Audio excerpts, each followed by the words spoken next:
The next presentation. And just a reminder, remember these are being recorded. In addition, if I remember right, you can download these later on these little discs that we gave you around your neck. So you can take these with you at the end of the workshop, because I think these are very good presentations that I think you might be referring to in the future. So I'm very happy to introduce my boss, and I guess I'll still call him the new director because it's not till July 1st, right? So less than 1 year still qualifies as new. Eric Barron. Unfortunately, just like Guy, we had to draw them back from a very important climate workshop up in Breckenridge, and so I'm very greatly appreciated that they were able to draw. I hope the rain wasn't so bad. Wasn't bad, so, and he's probably going to have to go back after his presentation. So what he's going to be sharing with us is the implications of going beyond climate science. Okay, after all those colorful diagrams, I clearly need assistance as you watch all these word slides go by here. Okay, so I'm just going to start with a few statements, and one is one this community is used to. If you have a large human population striving for higher standards of living, you're going to have impacts from land use, energy use, waste products. There's really no choice. And in my view, because those impacts are global, this notion of refugia, of protecting pieces of the planet, starts to become very difficult to sustain. And instead, you move towards a path of every spot being managed. And now a lot of people hear that and they think of some level of active management. So you might think in terms of the fact that every decision we make, if it has global implications like climate change, then it impacts all places. And so in some ways you are managing the planet. Now we know we're going to respond to those changes. We're either going to adapt, adjust to them, or we're going to have active mitigation to prevent change. And quite frankly, at this particular point in time, we don't have a clue as to what the balance is between adaptation and mitigation. My thought is that if you don't have a deliberate approach to those problems, if you don't have a deliberate approach to what I call environmental intelligence, then you're going to be ineffective and you're going to be very hit and miss in your decisions.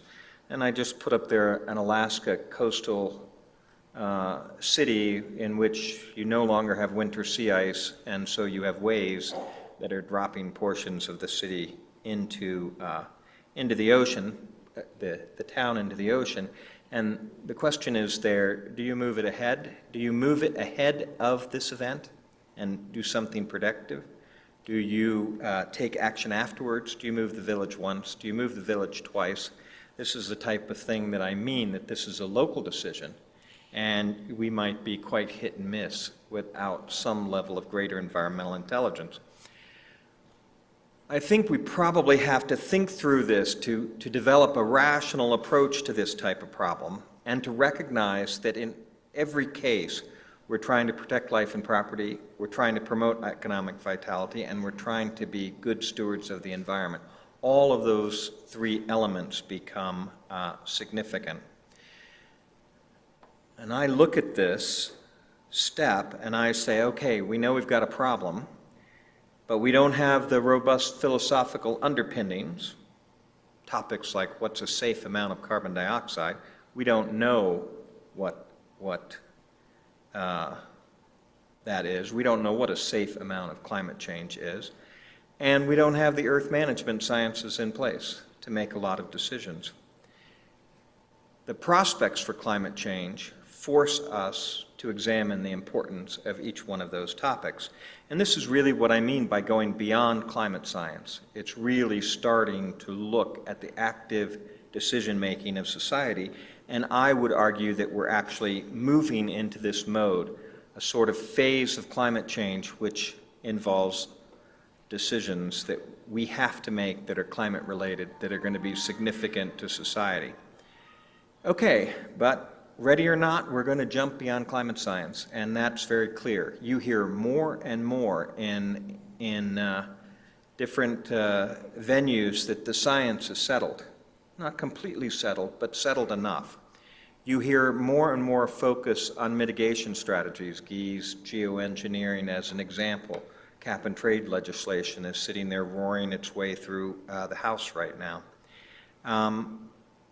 And you hear that the investment in climate science that we've made over the last couple of decades is enough to make the decisions that we need to make. So my view is that this is a colossal mistake to think this way. It's not that we're not ready to make some decisions, but I think we have 5 major areas that we have to address, or we're going to make a lot of bad decisions. Okay, so this is my first major area of these 5. We need a true climate services function that enables an effective response by the community, various aspects of the community. And I look at services and say, okay, a climate service would really function if I could demonstrate that there were significant linkages between climate and human endeavors. I think clearly there are. If the characterization of uncertainties is deliberate, so that people recognize that they're making decisions under some level of uncertainty, that they have access to authoritative and credible and useful information in order to make those decisions. Users and providers of information, climate data, climate model outputs, recognize each other's needs and limitations, and you have users that are capable of responding to that information. If you have those elements, then you have a tremendous opportunity to create a climate service that would function extremely well. I've given you my own color-coded ranking of where we are. I think it's clear the linkages are very strong. On the other hand, I would say users and providers in many cases don't recognize their needs and capabilities at all, and that's why I put that in red. Okay, so we have an evolving status of climate service right now, and this is what I think I've witnessed through my career, write-only memory, in which has been, if you're a user, that's your perspective of all the observations and model output that's there. It's not accessible. And I've watched a phase in which an awful lot of information was just sort of thrown over the transom. And, you know, if you were good, you were back there able to grab that information and use it to enable a particular decision. I think we moved into, and I use my same color coding here, I think we started to move into this notion of a directed toss over the transom where you know, I could pick on NASA's program if you want, where they looked at it and said, you know, I'm pretty sure you need this piece of information, and they would toss it at you in a format that they hoped that you would be able to grab. But then there's this notion of true product design and assessment and user-provider partnerships, and those are the places that we've barely scratched the surface.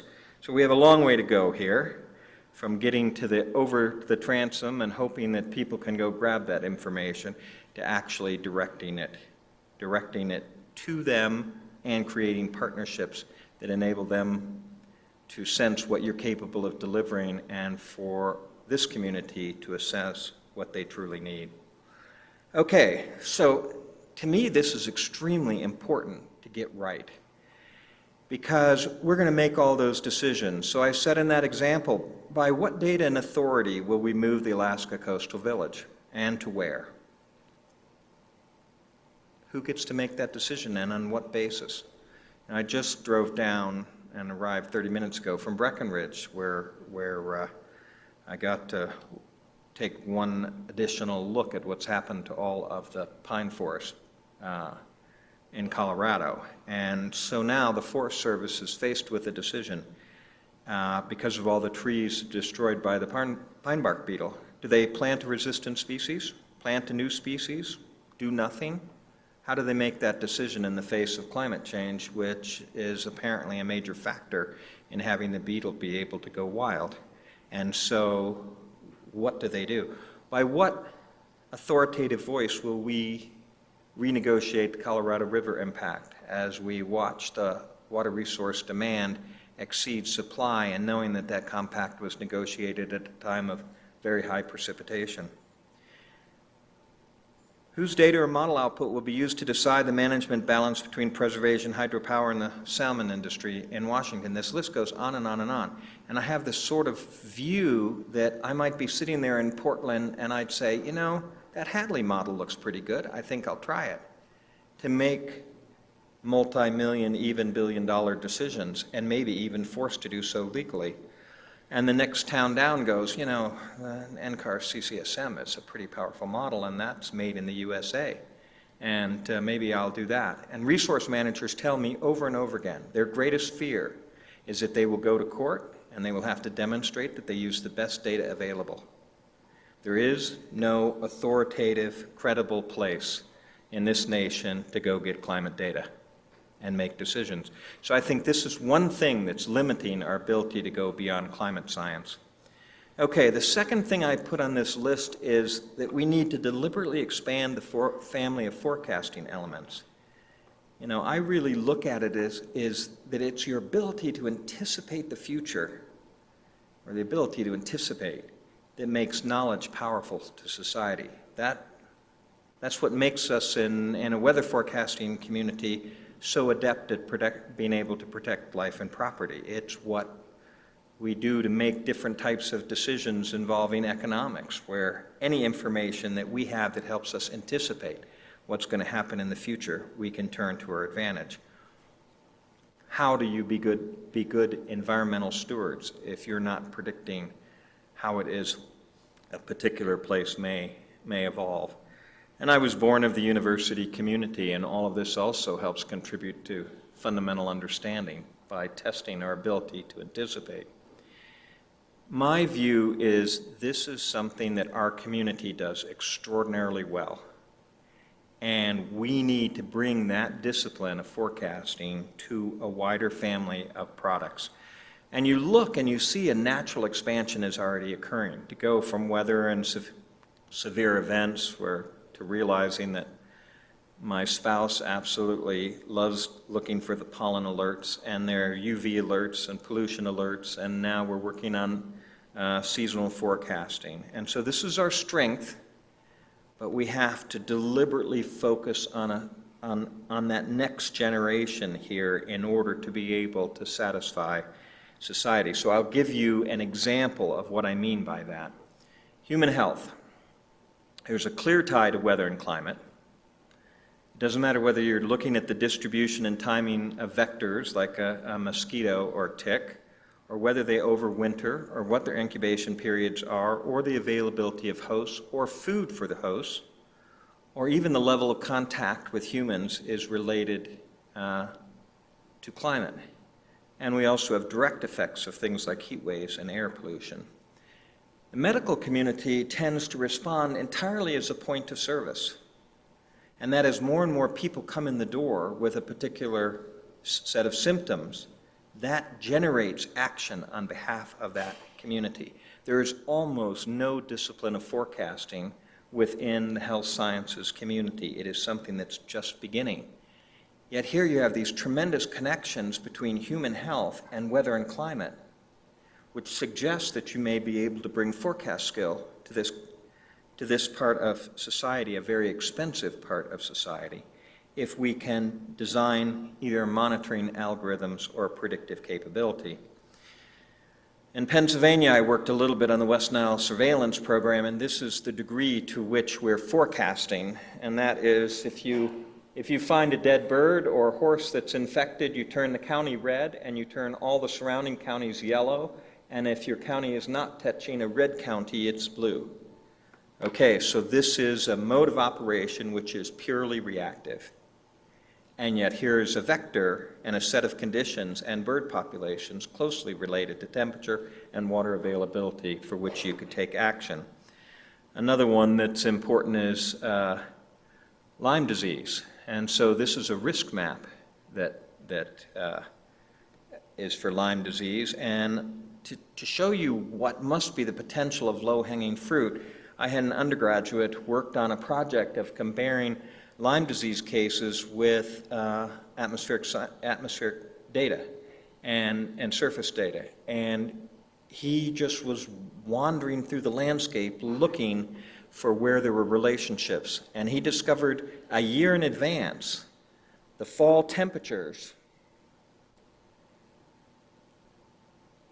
between 50 and 60, or the snow cover, predicted in a year in advance how many Lyme disease cases would emerge in doctors' offices a year later. And that's a remarkable beginning when you consider it's a undergraduate looking at aggregated county data and comparing it with meteorological observations. So the potential there is enormous. The third thing that I put on my list is that we have to invest seriously in the stage 2 sciences.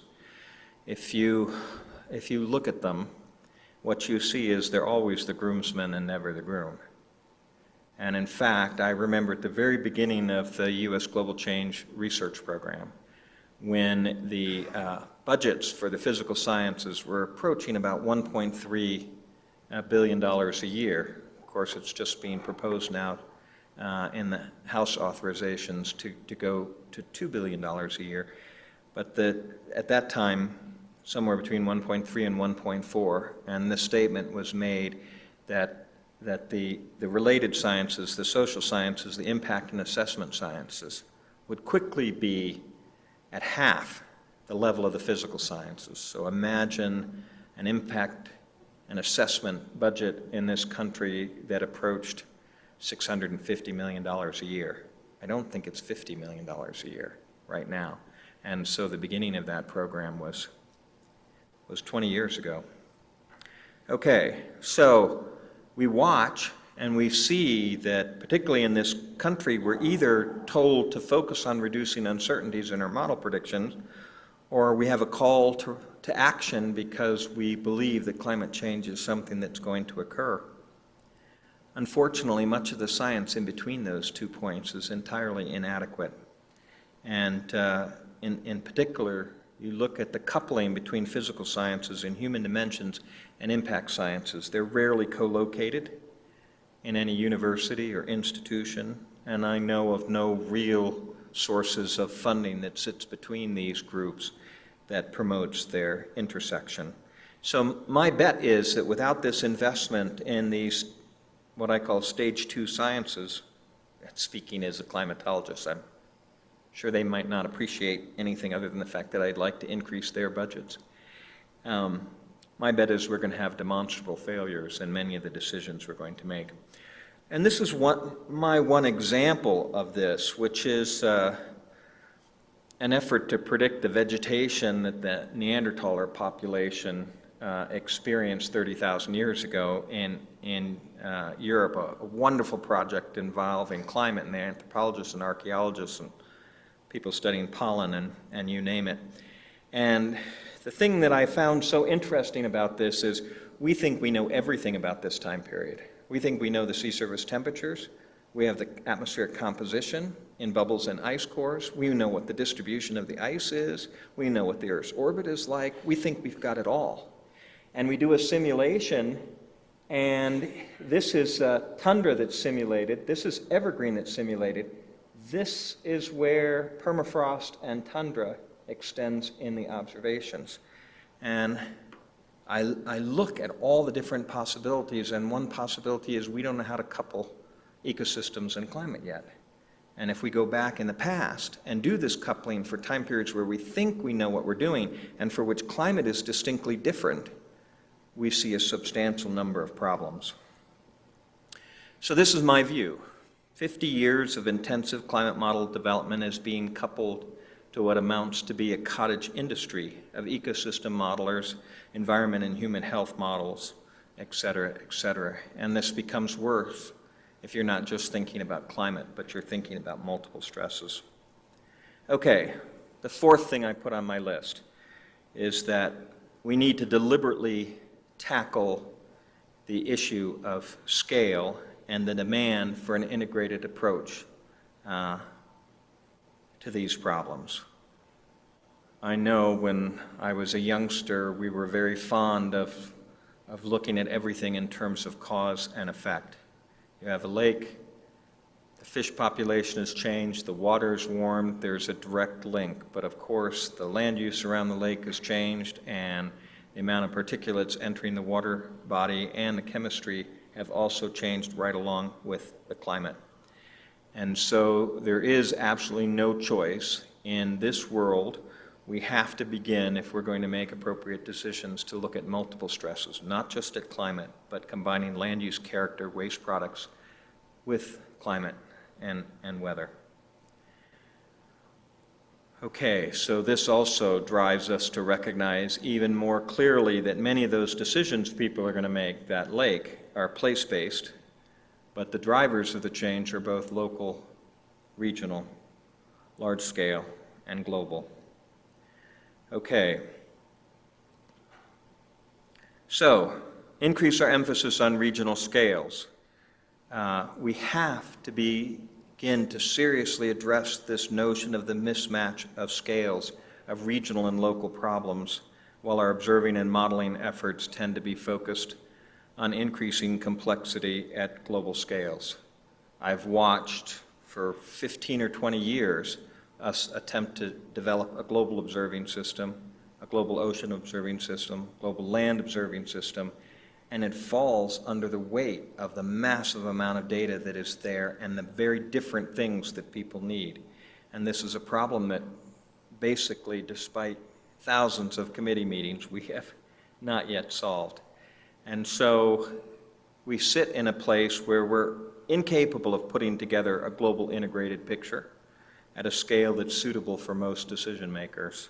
It's one of the reasons why, again, if you ask resource managers what it is that they most need, they say high resolution, regional predictions of climate change. And nothing really, in my view, sort of demonstrates that more than water and water resources as an example. And I was quite excited to see that in NCAR's beginning efforts of coupling the community climate model and embedding the weather forecasting model, that we were actually simulating hurricanes. And I'm sure many of you know that we have an intense debate about whether the intensity, the distribution, or the amount of precipitation in hurricanes and the number of hurricanes is going to change or has changed with climate change. Yet we do this with models that have not been yet capable of actually even simulating a hurricane. So this is a beginning. And if you can imagine trying to understand water as a resource without being able to simulate features like this for the southeastern United States, that's rather difficult.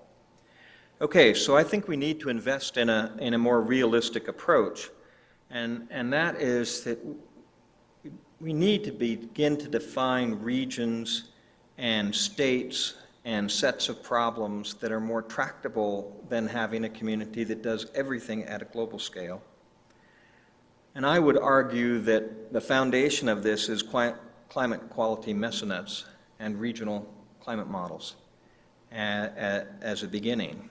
And quite frankly, if you were to ask me, I would say that I would want this to begin with the notion of creating sufficient data envy that other states and regions would begin to implement the same types of structures. And then, by beginning in this manner, by having the regional modeling emphasis based on climate quality measurements, that we would begin to be able to do things for decision makers that other regions without it would not be able to do. And that would allow us to build more to a national and global framework. So this notion is one of creating successful measurements and successful regional models that create a data and model pull on our community. Okay, the fifth thing that I would put on this list, and the last thing I would put on this list, is we need to evolve from that independent climate services and independent modeling efforts and even independent regional efforts to what I would call environmental intelligence centers. And so here, what I'm imagining is a cohesive regional observation framework that allows us to do the coupling between a health community and water community and weather and climate community. a data management and access system that allows you to have that information at your fingertips.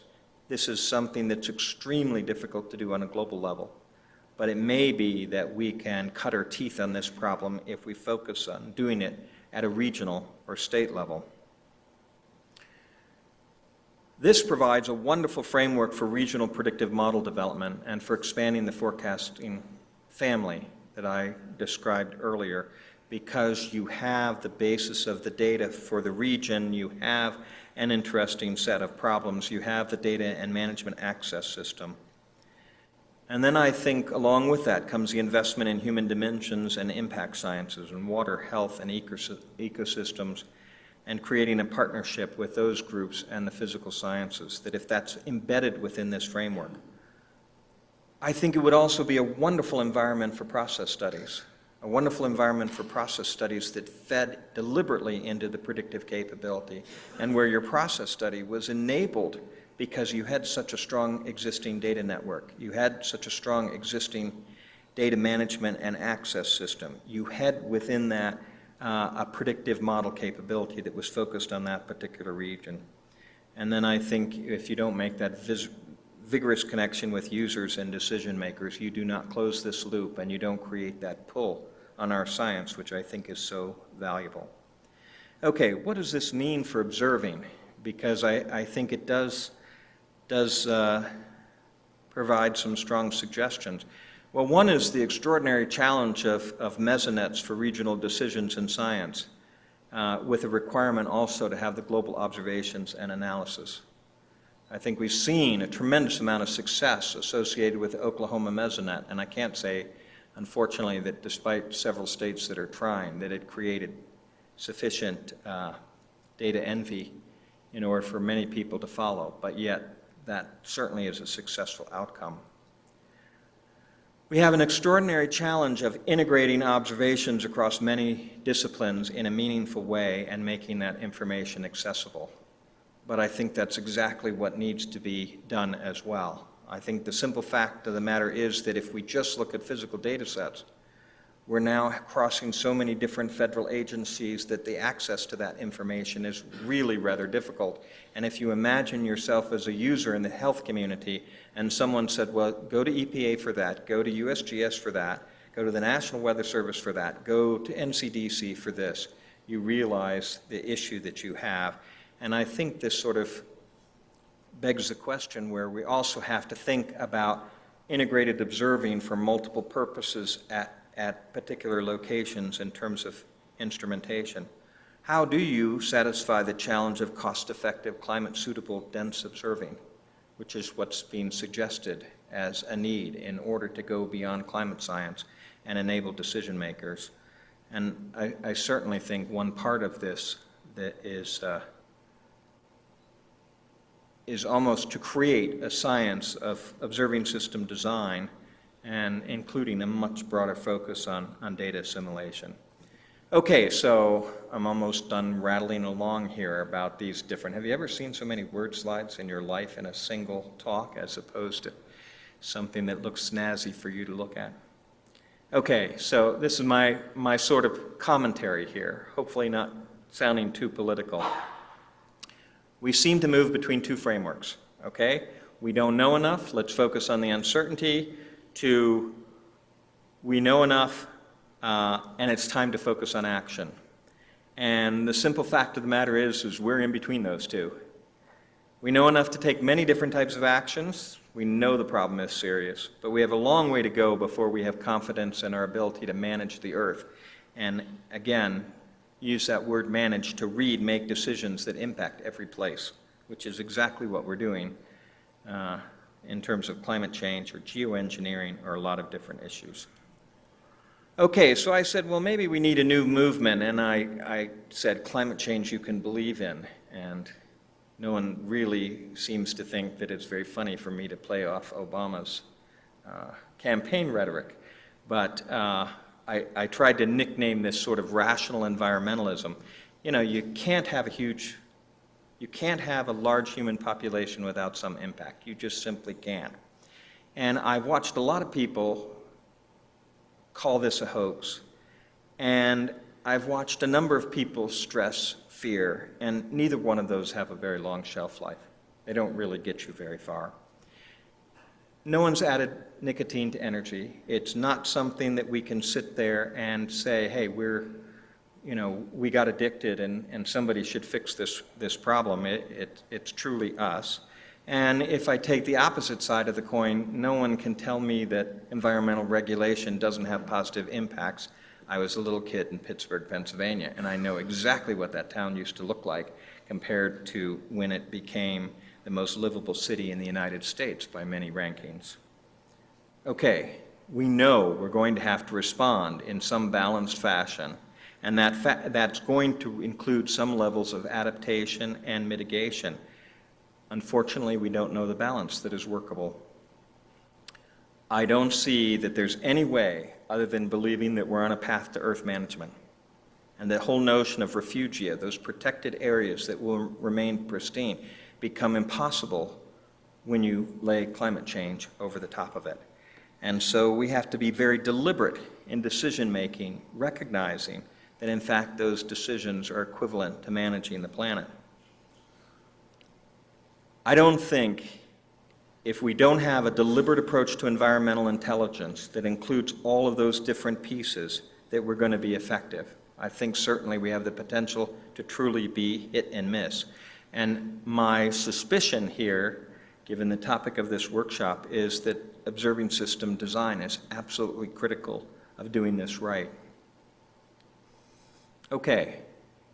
I think we also have to be rational about the fact that we are doing more than one thing at a time, promoting economic vitality, promoting good stewardship, and protecting life and property. Okay, so I've watched a lot of people in Washington work at scoring points on this particular topic. You're either for us or against us or something in between.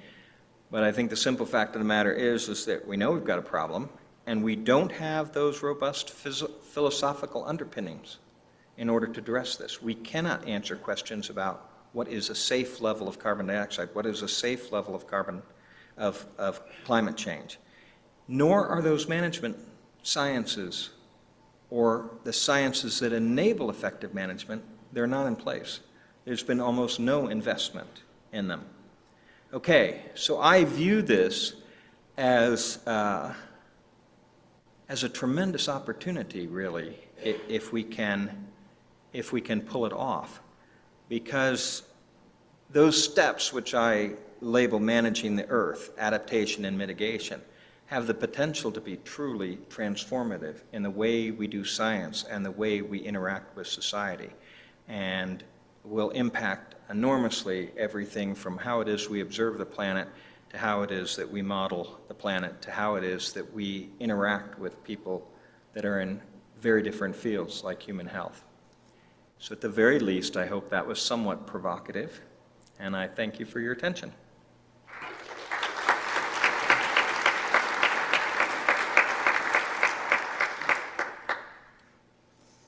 And I'm sure Roger's going to say that I'll welcome questions. Yes. I welcome questions. Also, I think that was a great introduction to later on when Rick Carbone talks about the nationwide network of networks. So you set that up very well, and I hope all of you are around in the year 2046 to check that landfall hurricane prediction that Eric showed, if you're still working. Questions? Steve. Steve Nelson from NSF. One of your last slides showed or indicated the value of regional observational networks and perhaps even data management in sort of a way we haven't thought about before, trying to coordinate across different fields. These are not really traditionally areas like long-term monitoring that the science community has gotten into. Do you think, one, it's a good idea, just looking at the science community, it's a good idea for us to get into this, or do you think maybe we'll even be forced to get into it? Okay, I think one way or another we do have to get into this. I think, and I could be wrong, that what was an experiment with Oklahoma, which went very, very well and has users that are enormous, tell you what a relatively modest investment can do. I tried to convince the state of Texas to do the same thing. It's a big state. There's a lot of it that's underobserved. Geoscope is rolling through, and they're creating locations, agreement with landowners, an ability to transmit data, and it's going to disappear in 2 years. What a wonderful opportunity to put whole sets of instrumentation and new capabilities that are there that cross a lot of these different disciplines. I don't think it would have cost the state that much to jump on that. It seems to be a not something yet that people have sold unless they have some particular thing like tornadoes that help drive it. But I frankly think that we have to find the dollars to invest it and get it started, and that once we do, we'll discover that it really enables science and it really enables people to make decisions as well. So that's my view. But I think it's going to take a lot of hard effort. But I do think we have to get involved in it.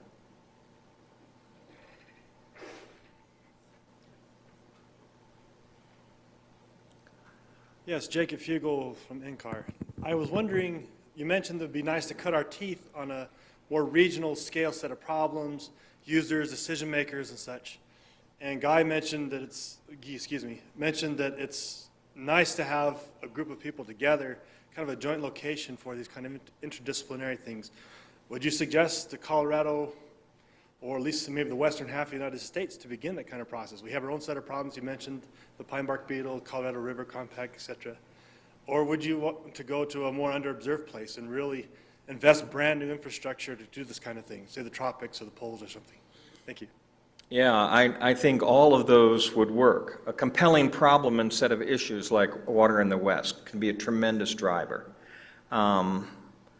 I think some of those health issues in more densely populated areas for which there's the potential of prediction is another tremendous opportunity to do something that right now has almost no capability, and a relatively small investment may produce huge outcomes. If you start to imagine being able to prepare the health community in advance of some particular adverse condition, that preparation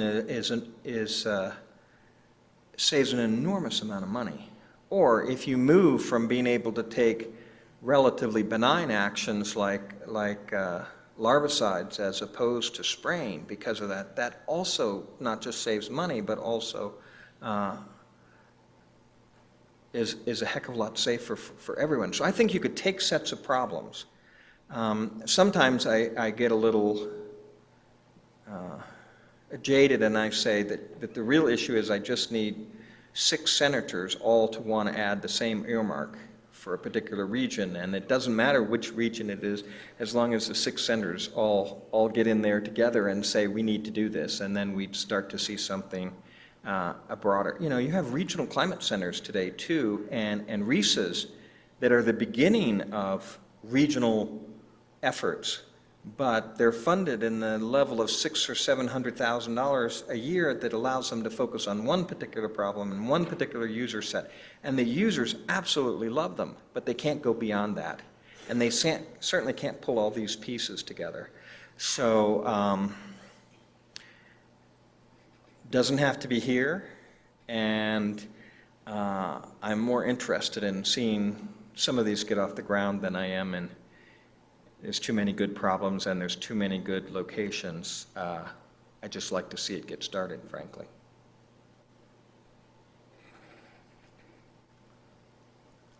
Steve Onkley with EOL, and I'd like to, a third question on the regional topic.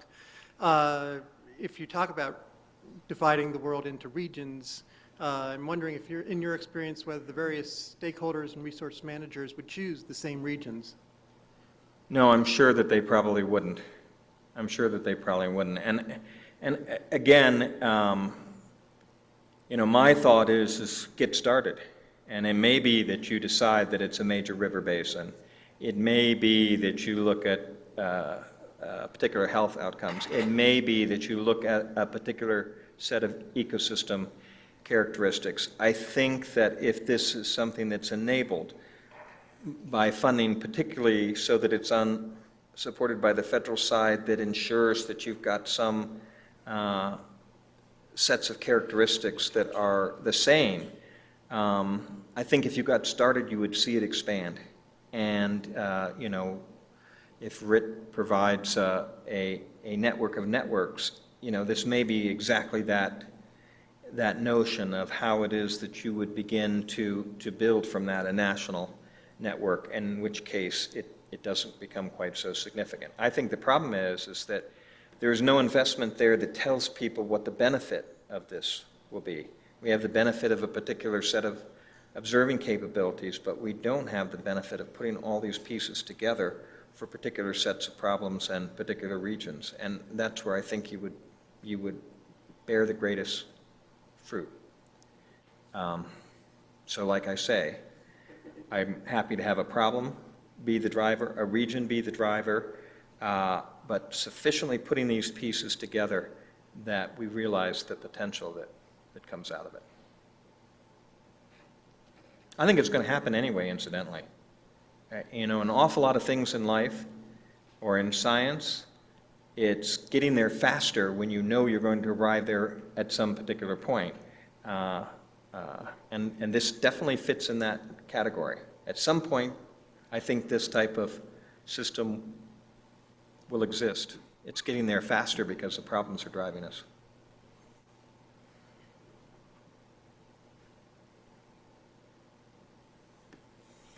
Great. Yeah. Thanks. You want him to ask? Oh, go ahead. You get a second.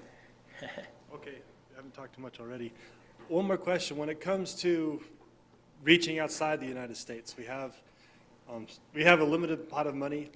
We have quite a few problems we can focus on here in the United States, but we have some mechanisms for doing global contracts. For example, memorandums of understanding with other countries, similar agency where they have atmospheric observations. Do we have any with India or China or other major growing economies and potentially huge impacts if we can do something to understand the climate and the impacts of the climate change better? Yeah. You know, I think one of the things that was fascinating that came out of the U.S. assessment of climate change impacts that was finished right around 2000, 2001, was the fact that there were no partners out there anywhere in the world. And yet an awful lot of the issues that you looked at in terms of impact were perhaps more dramatic or had a completely different flavor that would benefited a broader set of people if you could address them. And then you watched, and South Africa came along with an assessment, and a Northern European assessment, and China began this particular process. And you know, I just spent a week reviewing a set of university programs in Saudi Arabia. And they were showing me their regional impact assessments and their efforts to begin to anticipate for Saudi Arabia, particularly in terms of water and water resources. So I think it's the same thing. There's a lot of potential out there. There's a lot of interest. Many other nations sitting there saying, we know we have to make decisions about climate change. How are we going to do that? Where's the credible source of information? Do we have the capabilities to downscale or whatever for our particular region? So there may be places where footing the bill becomes an issue, but I think again, we're going to get there, and a lot of those nations are going to do it. I'll be interested if they actually do it ahead of us.